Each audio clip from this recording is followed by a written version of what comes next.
Welcome to Interludes with Chris Mackenzie.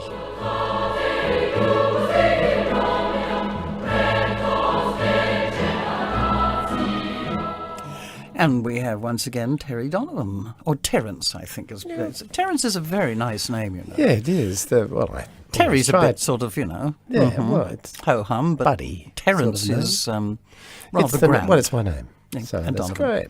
Welcome back. Now, we were just been, the last time we spoke, we talked a bit about Cop Shop and some of the problems that those of you who were in television that you face about having to learn time of learning scripts and the speed with which everything has to be done as opposed to live theatre. One is never in a privileged position unless you are a big player in the field of entertainment and you have a project of a film to be done that's going to happen in 3 months' time. Mm-hmm. With soaps on television, it doesn't work like that. If you have a leading part in that can be really quite demanding mentally, mainly because you've got to, you don't have a great deal of time to learn the scripts. And you've got to just put as much time as you possibly can in learning that and getting it up and running. But it does get to people. I know I don't want to name anybody, but I've had my fair share of problems getting on top of things because you get a block. And there's been other actors who I've known who are absolutely brilliant at learning lines, and they still get blocks. And one dear friend of mine just had to stop the recording and go out for a couple of hours just to get some fresh air out of the studio so he could get back and do it because it just became too difficult. I don't think the public really understand how demanding that can be. Especially sure they don't. Especially when television's asking for 5 half hours a week, and you may not be in all those half hours, but when you put that all together at the end of a week, it is 2.5 hours of programming, or maybe 2 hours of programming that people have got to sit down and remember the lines. And it's quite incredible. As well as actually act. I mean, it's not just reciting the lines. Some people were brilliant at it. You know, Terry Norris was just absolutely superb. And we always knew when Terry would be up against him, thinking about what he was doing, because he'd have this character with him. He'd say, "Biker, biker," and he'd have this funny way of saying his name all the time. And he was thinking, it just gave him that time, enough time to think about what was coming up next. Oh, right. So, biker, biker, biker. You know, as much as Kath and Kim, they say, well, look at me, look at me, look at me. That's right. I'm sure she's better at it than I. But it gives them a moment to... It does. It gives actors a bit of time. I mean, so there's not a great deal of rehearsal time with soaps. It really is quite difficult. And I have been in a Cop Shop. And I didn't have that in Division 4 because we'd had more time, and other programs I've had. Country Practice I was in. Yeah, that was sort of really quite like that. But I didn't have any lead part in that, so it was a bit different for the guest people coming in. You had more time to think about what you were doing. Neighbours, of course. Now, the difference between Neighbours and, say, Cop Shop was the fact that Cop Shop was very pedantic. You had to be correct about who was killing who and what day and what time and what they killed them with. But with Neighbours, it's more conversational. So that was easier to do, and that wasn't a hard task. And there's a fair amount of people in that, so you didn't have enormous amounts of scenes. But when you're playing a lead in a soap and you are popular, they write more for you than anyone else, you know. And so it's you get loaded down with this responsibility, and you try your darndest to do it, but it's not always as easy to do as people see. No, I think it would be very, very difficult. Very difficult. I mean, I don't think that any maybe some of our listeners would be real aware of all that. I must admit that it never occurred to me that you had to be sort of working all five days a week and were given new scripts over a weekend, and then you're back on again. Yeah. Whoa. Well, I did joke around about saying that, you know, at the end of the week we'd had a drink, but drink was becoming a sort of a thing that helped it along. It blotted it out, you know, and some of us were getting a bit too, you know, having too much on the weekends and then trying to get out of this cloud by Monday. Would have played a fair mess with one's private life. It certainly does. It just does. It doesn't help a great deal. It's nice when you have people who are your wife or your husband, but even then they don't quite understand. You know, the time you've got to be spent doing these things and try to remember everything. We're going to listen to some music now. I'm not even going to tell you what it is, but I think you'll recognise it. Oh, right, okay.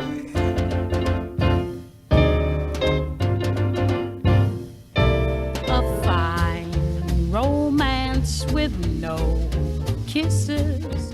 A fine romance, my friend.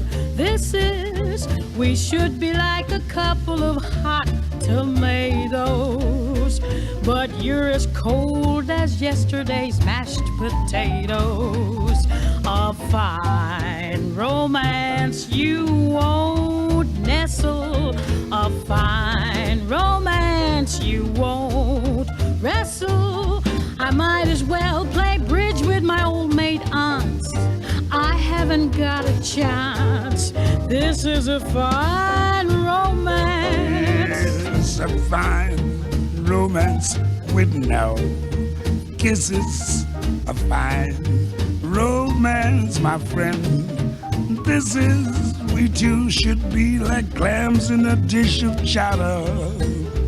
But we just fizz like parts of a settler's powder. Yes, fine romance with no glitches. A fine romance with no bitches. Just as hard to land as the Eagle of France.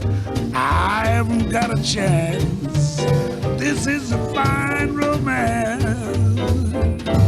A fine romance, my good fellow. You take romance and I'll take jello.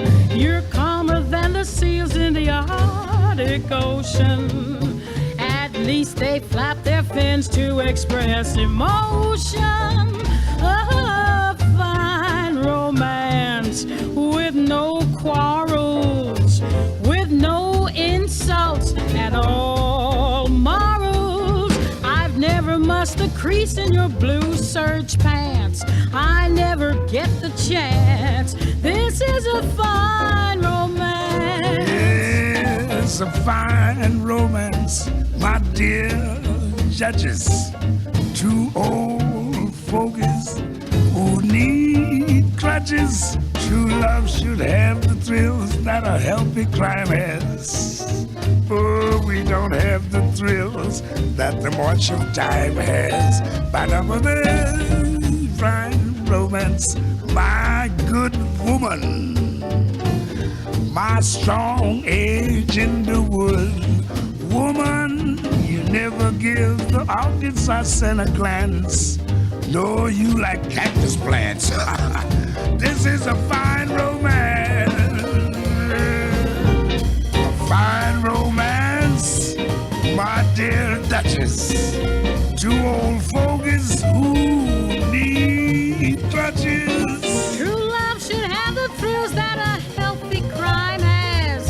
You know, Louis, we don't have half the thrills that the march of time has. Telling me, fine romance, my very good woman.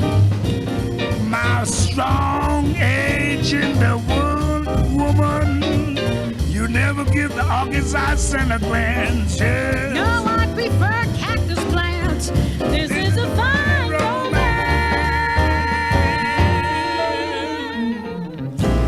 Do I need to say, Ella and Louis, wonderful. What a pair. What a pair. We still miss them, but not on Golden Days Radio because we hear them sometimes. Do you like? Yes, you're an Ella and Louis fan, aren't you? Absolutely. Yeah, of course you are. Yeah, I thought you'd like that's that. greatest. Fine romance. During that break, Power Without Glory. Tell me about that. Power Without Glory was done at the ABC, and that was in 1976, and Wow. that was a long time ago. I'd actually been working in other areas of the theatre and all that, and I got offered the part of Frank Laments, which was the offsider of sort of John Wren's character, or they called him John West. And Frank Hardy wrote it. And of course, Frank wrote a book about all this, Power Without Glory, which was very controversial at the time. It brought in certain aspects of John Wren, and also brought in Daniel Mannix and the Catholic Church. So it was a very controversial thing. And I see, the wonderful thing about the ABC is they're not restricted to putting chains around their head about ideas and thoughts of what they're going to do, where commercial television does tend to sort of be formatted. Yep. So that was, I think I did about, 15 episodes or something like that. It was quite a lot. And it was nice for me to be playing some character which was different from the usual police characters. So that helped a great deal to broaden my ability and also show people that you can do something else. Yeah, absolutely. It's really hard. Once you get into a format, especially on television, you tend to fit into that, and that's the only way they see you. Crawford, you can't imagine somebody. I'm thinking of John Wood, in Blue Heelers. That's all I can ever think of him as. Yeah. Well, with Crawford's, the joke was that if you fit it into the suit, you in actual fact got the part because, a policeman had to be a certain height, about 6 foot tall, and he had to look reasonably so. There wasn't always there was the exceptions, of course, but there were very, very few. And so it was important that with commercial television, whatever is successful anywhere else, they want to emulate. There's not much commercial television that is original. Right. Not much at all. When you think of their television and current affairs programs, well, the people who broke ground there were the ABC. Yep. And all those people in the current affairs programs virtually had a bit of a schooling at the ABC and moved over to earn more money in the commercial area. Yeah. So it was and things like important. Power Without Glory, I would have thought would have been more satisfying for you as an actor. Well, it is. You tend to, if you're going to play something which is very close to what you're like yourself, then you're not sort of expanding very much. And I think the theatre has always given me an opportunity of doing something else, whether it's Billy Flynn in Chicago or playing Laurie in the club at the Melbourne Theatre Company, or playing Breaker Morand in Breaker Morand with the Melbourne Theatre Company. All different types of things gives you more longevity. If you want longevity in this business, if you want to be a part of the business for a long time, because it was so sad when I was in Neighbours. I was seeing young people coming in so desperately wanted to be in the show, and they did get in, and so many of them fell by the wayside because once they got into the show, they felt that in actual fact they'd made it. And that really was only the start of what they should have been thinking about. Yeah. I think one thing, if you go for the money and the kudos in this business, it won't last. No. It will never last. If you go for, that's what I've tried to put into place for my son, Jason, who and it's worked very well for him to try to explore other avenues of working in show business and trying to cover everything from theatre, television and film, and doing different accents, different characters, doing with beards, without beards, making yourself look different, trying to absorb yourself into something else that you're not, makes you more interesting as a performer. And difficult, but I would think very satisfying to be playing a personality, a character that is so outside your own personal range and when you achieve it and people say that was fantastic, you must feel very chuffed about that. I find it easier to act when I've got a costume on. Like, I did a thing about Daniel Mannix, and I did this dinner, and I had to put on a costume, the same sort of garb that he would have, and his hat. And as soon as I put it on, I just suddenly start to walk like him. I start to feel that I was more, well, he's a very Irish person, and he stood upright and looked everybody in the eye and was rather stern. And I did all that at this dinner. And it fired my imagination about this man. And I've taken it on as wanting to do a stage production, which I'm going to do. Are you? Yes. Whoopee. And so once you get that, and the same with Billy Flynn in Chicago, once I got that uniform on, and I'm not American, but I put on an American accent. I was the slimiest sort of lawyer you'd ever want to meet. I've met a few of those, but I put all those things into place, and it seems as though when you get the costume on, when you get the clothes on, you take on the attitude, you take on that desire as something different, and that is so much easier for me to be able to do, and for actors to be more interesting, absolutely, on the screen or on the stage. Yeah, it's just marvelous. It's wonderful if you can really completely change everything about yourself. Yeah, and if it takes putting on a uniform or something. Yeah. Wonderful. And you get those opportunities in the theatre more so than you do get it on. If you on had the your television. choice, and you could earn your living, yes, would you choose live theatre or well, I would television choose or live. film? I would choose live theatre. But I don't think if you're going to be a performer, you can possibly say that I would just stay in that area, because you want to meet and you want to have an enormous public looking at you, and television and film are the way to go. Absolutely. We're going to have a bit more music. It's something, it's about almost to do with your world, I feel. You may not feel that you have a wonderful world, but I think you do from what we hear. This is Louis Armstrong. Thank you.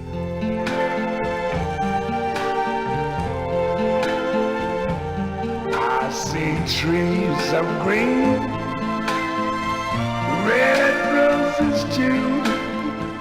I see them bloom for me and you, and I think to myself, what a wonderful world.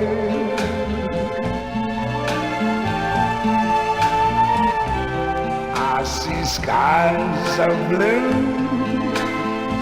and clouds of white, the bright blessed day, the dark sacred night, and I think to myself, what a wonderful world.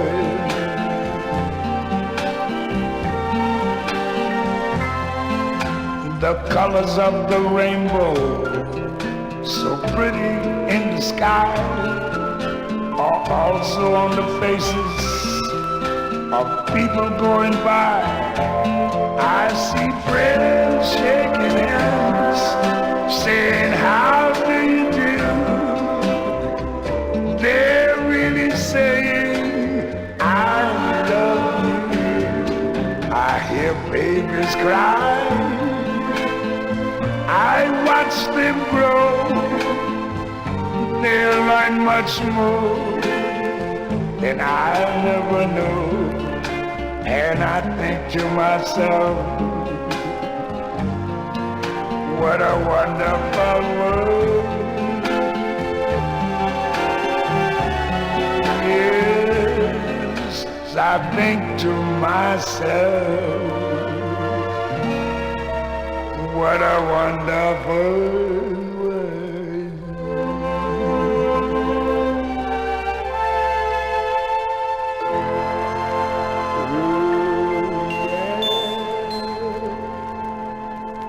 Darling Louis, wonderful man. Excellent. Yeah, now, great. you've been in some films. You worked with some fairly famous chicks, haven't Yes, you? I have. I've been very privileged. I've had the opportunity of working with some fantastic people in theatre who are just the top-notch people in this business.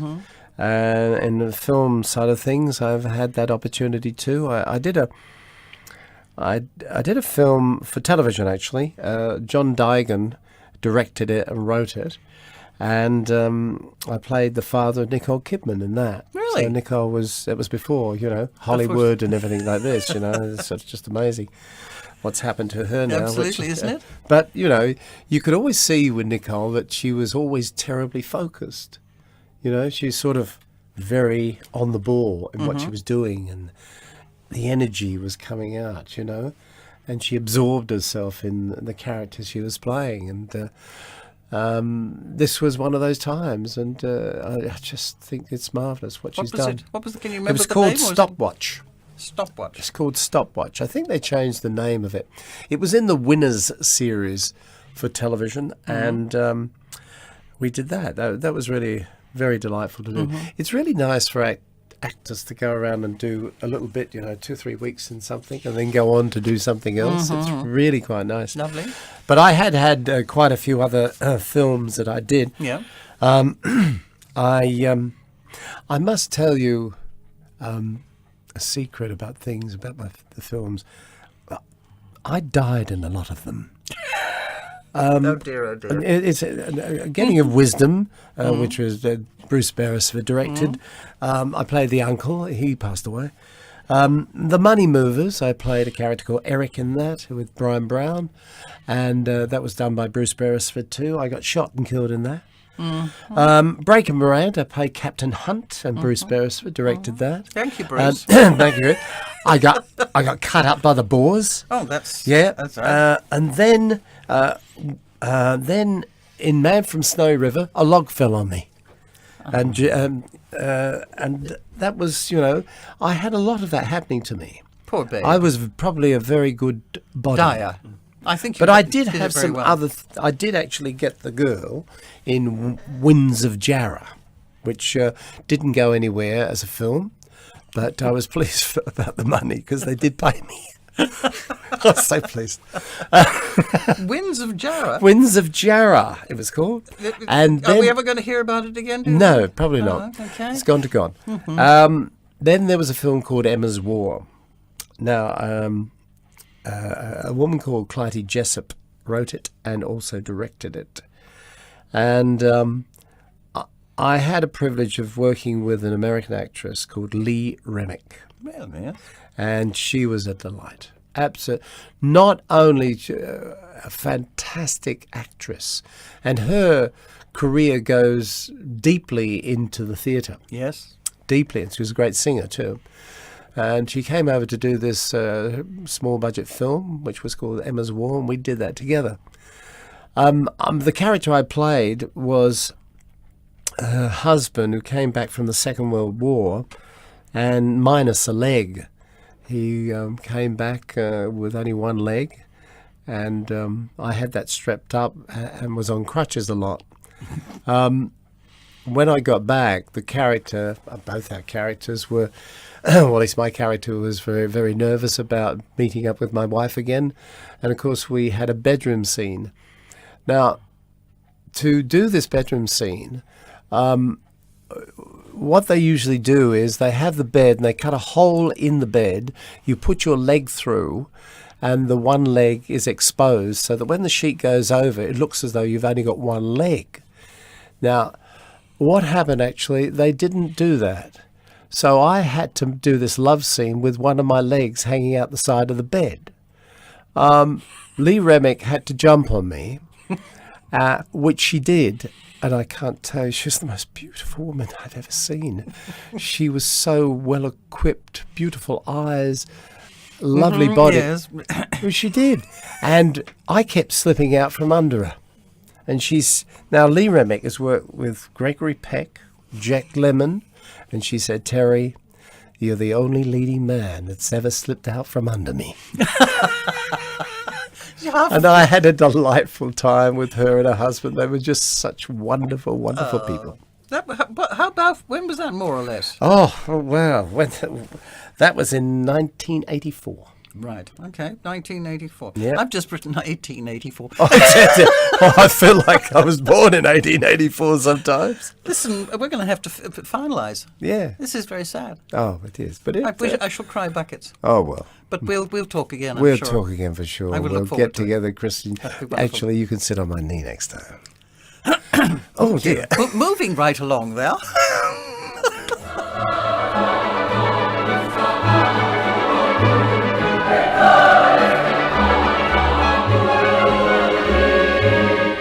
You've been listening to Interludes with Chris Mackenzie.